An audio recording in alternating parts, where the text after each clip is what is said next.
Halo semuanya, kembali lagi di channelnya Mr. H. Nah, di video kali ini saya bakal ngebahas salah satu brand dari Patagonia ya. Itu adalah Patagonia Tezecon Jacket. Jaket ini sebenarnya rilis dari tahun 2019 di kisaran $150 ya kalau nggak salah. Dan kebetulan di tahun 2022 udah tidak ada stok barunya di website resminya. Alhasil kalau mau teman-teman dapet ya teman-teman beli yang old stock atau produk yang udah nggak dikeluarin oleh brand itu sendiri, atau nggak gitu beli dengan cara membeli barang second ya. Nah, seperti biasa saya bakal nge-review salah satu brand yang sangat luar biasa ini, mulai dari harga ya, mulai dari harga, kemudian size chartnya dan sebagainya bakal saya review lengkap di video kali ini. Dan seperti biasa, jangan lupa untuk like and share setiap video yang ada di konten saya. Dan jangan lupa untuk subscribe channel ini agar saya terus bersemangat dalam video dan konten menarik lainnya. Oke, langsung aja kita simak videonya berikut ini. Nah, di hadapan teman-teman semuanya sudah ada Patagonia Tezecon Jacket ya.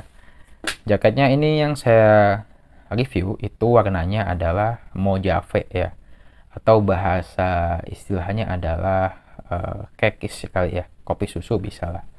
Ini sebenarnya warnanya adalah coklat muda tapi ada aksen sedikit kuning ya, dan itu menambah kesan yang menurut saya cukup apa ya istilahnya, ya bisa dibilang bagus untuk dilihat ya, karena warna-warna seperti ini tuh jarang ditemui di jaket-jaket outdoor, apalagi ya lebih ke biasanya ke casual atau kayak gitu daily jacket ya kayak gitu.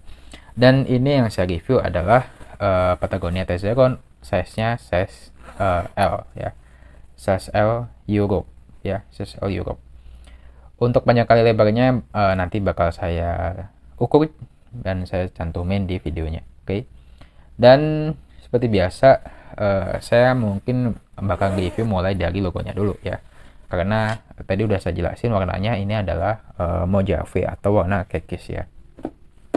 Untuk logonya Patagonia menggunakan logo apa nih, full labeling kayak gini ya.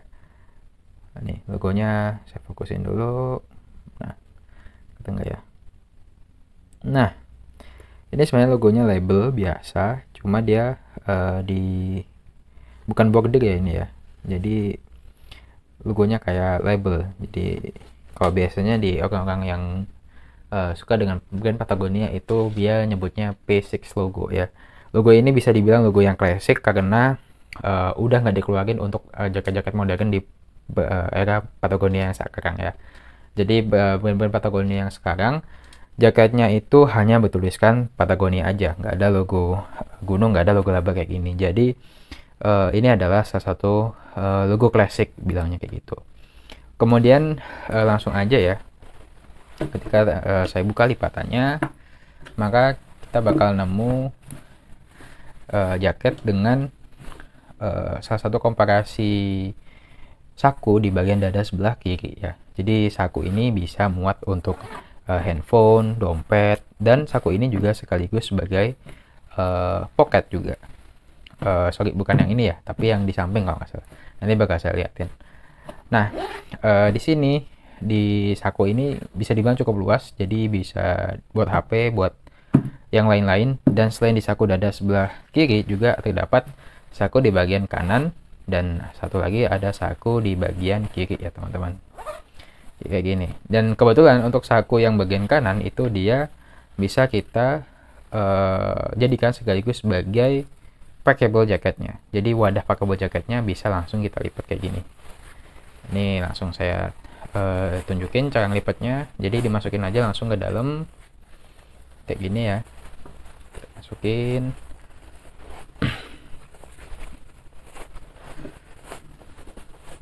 Dan ya karena ini emang fungsinya untuk label apa nih, packabling jaket ya, bagian saku sebelah kanannya tadi, hasil ya di sini juga dilengkapi oleh kompresi saku juga di bagian dalam, dan ada juga seperti sebuah gantungan gitu ya. Jadi mungkin memudahkan kita dalam penyimpanan, atau ya kita letakkan aja di sebuah apa ya istilahnya, pengait kayak gitu, di jaket, di tas dan sebagainya. Kemudian ada logo juga, logonya di bagian dalamnya ya, Patagonia bertuliskan label P6 lagi ya kayak tadi. Oke, kita keluarin lagi jaketnya.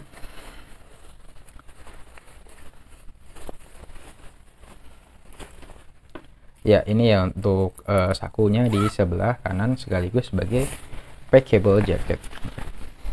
Nah, kayak gini. Set. Oke, setelah itu kita lanjut di bagian lehernya ya. Di bagian leher itu dia hanya punya hoodie di sebelah leher bagian kanan dan kirinya ya. Jadi dia mengapit leher bagian tengah dan tidak ada kompresi stopper di bagian belakangnya. Jadi bagian belakang itu kosong ya teman-teman. Jadi kalau teman-teman mungkin nyari tipikal jaket yang outdoor banget, itu sebenarnya ini nggak terlalu outdoor banget ya. Bahkan ini bisa digunakan untuk casual harian, menurut saya oke banget. Dan ini saya langsung sebutin juga harganya ya.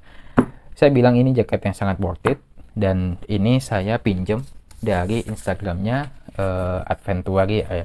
Mungkin buat teman-teman yang pengen dapet jaket-jaket yang serupa seperti ini, langsung aja kepoin Instagramnya Adventuari ya. Mungkin barang-barang yang serupa bakal ada di sana. Sebenarnya saya nggak mau nge-review nggak mau nge-review jaket ini karena saya pribadi seneng dan nggak mau kalau jaket ini dijual ya, istilahnya pengen saya beli sendiri. Cuman karena ini size-nya nggak sepadan dengan badan saya, yang mana itu size M Europe, alhasil ini nggak kepake juga kalau saya beli. Kenapa saya pengen banget beli? Karena ini harganya cukup murah, yaitu di kisaran tadi berapa? 600 ribuan. Sekitar 650 ya, 650, dan itu pun masih negotiable teman-teman. Ya, untuk jaket itu saya bilang sangat worth it di harga segitu karena ya pertama harganya sekarang udah sangat mahal, dan yang kedua nggak ada produksi barunya, dan alhasil kalau teman-teman beli ya belinya bekas, kalau nggak gitu ya beli yang old stock ya. Dan saya bilang ini sangat worth it ya, dari harga 5 juta ke 650 ribu, siapa sih yang worth it ya kayak gitu ya. Oke, itu untuk bagian luarnya. Dari segi warna, kemudian leher udah saya review ya. Kita lanjut ke bagian sisi tali kerutnya. Tali kerutnya di bagian lengan itu tidak dilengkapi dengan velcro ya, jadi dia hanya tali kerut biasa, dan bisa dilihat tali kerutnya masih sangat elastis sekali ya, dua-duanya, baik itu kanan dan kiri. Kita lanjut lagi di bagian bawah. Jadi di bagian bawahnya itu dia dilengkapi dengan stopper. Jadi di bagian sini dilengkapi dengan stopper. Di bagian kanan dan kiri, dia hanya di bagian kiri doang ya. Di bagian kanan doang, hanya ada satu. Dan bisa dibilang ini juga masih sangat elastis talinya nih teman-teman, bisa dilihat ya. Oke, itu untuk bagian luarnya, nih bagian depan ya. Dan kita lanjut di bagian belakang. Untuk bagian belakangnya itu sangat sederhana, sangat simple. Istilahnya identik dengan jaket-jaket klasik pada umumnya, dan dia dilengkapi dengan air circulation di bagian punggungnya. Jadi sirkulasi udara di bagian punggung bisa dibilang bagus karena dia ada sekat ya, atau lubang kayak gitu, ada 4 lubang di sini, dan dia full ditutupin oleh mesh doang. Jadi mengoptimalkan gimana caranya sirkulasi udara di bagian punggung itu bagus kayak gitu kan. Biasanya kalau kita pakai jaket touring kayak gitu kan, bagian punggungnya kan biasanya basah ya, apalagi kalau kita pakai tas kayak gitu ya. Hasil agak gerah juga kalau selesai kita pakai, dan untuk tipikal-tipikal orang yang nggak suka kayak gitu ya, menurut saya mengganggu juga kayak gitu ya. Oh ya, ini di bagian depannya ada aksen light lampnya ya. Jadi ini kalau kita shoot pakai lampu kayak gitu, ini bakal nyala nih teman-teman garisnya ya, di bagian zipper depan. Pun demikian dengan di bagian belakangnya juga gitu. Jadi kalau ini kita shoot pakai lampu atau lampu motor, lampu mobil, ini bakal nyala teman-teman. Oke, kita lanjut di bagian dalamnya ya. Untuk bagian dalamnya kita buka dulu. Oh ya, ini untuk resletingnya dia pakai YKK ya, seperti biasa. YKK 5CNT kodenya. Dan dia dilengkapi dengan tali seperti ini ya. Tali seperti ini pun demikian dengan resleting ada di masing-masing sakunya. Juga dia full YKK. Untuk bagian dalamnya kita buka. Untuk bagian dalamnya dia seperti ini teman-teman. Jadi ini ada 2 lapisan ya. Untuk bagian depan itu dia pakai 2 lapisan. Yang mana 2 lapisan ini dilengkapi dengan meshing ya, meshing yang lumayan tebal menurut saya. Kemudian bagian depannya itu di bagian punggung atau belakang itu hanya single layer seperti ini ya. Cuma single layernya itu bukan single layer lightweight atau running ya. Dia lebih ke single weight ya, 1 lapisan aja tapi tebal gitu ya, masih lumayan tebal ini.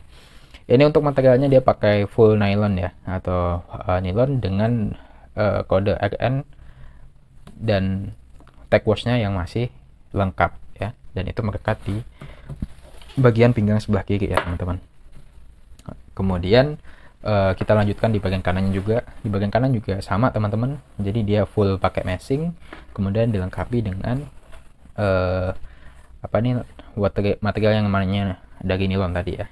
Dan ini untuk tagnya di bagian lehernya tulisannya Patagonia, simple, size nya L, made in Vietnam ya, kayak gitu.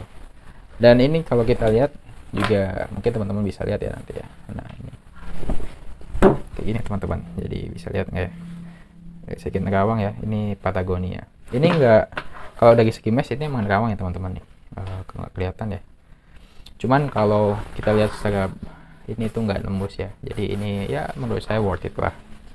Agak tebel, cuman nggak terlalu tebel-tebel banget gitu, jadi ringan dan enak. Itulah kenapa dia bisa kita jadikan sebagai packable jacket. Oke, kita lanjut ke waterproof testingnya teman-teman.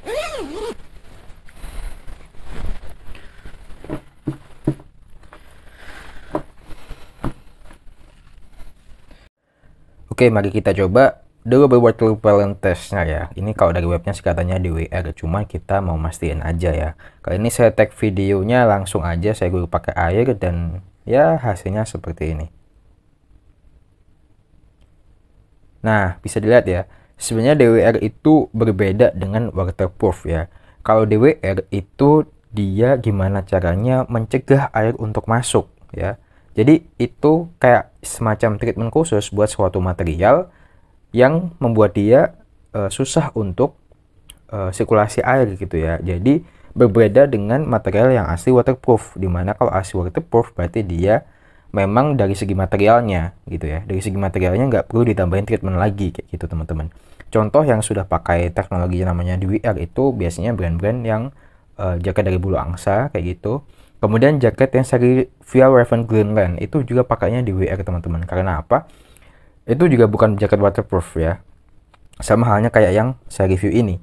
Berbeda dengan jaket waterproof yang kayak misal 3 layer dari Mammoth, Arc'teryx yang memang dia full waterproof, atau bahkan jaket-jaket sekelas stretchnya Arc'teryx itu ada juga yang waterproof gitu. Jadi waterproof itu dari materialnya, kalau DWR itu dari treatment dari material itu sendiri. Jadi dengan material yang berbeda, kalau di WR itu pakai treatment khusus, mungkin dengan cara coating ya, penyemprotan. Kalau di Greenland One itu bisa kita kasih waxnya itu ya. Nah kalau yang ini itu full pakai DWR ya, beda dengan waterproof. Oke. Thank you very much for watching this video. Jangan lupa untuk like and share setiap video yang ada di konten saya.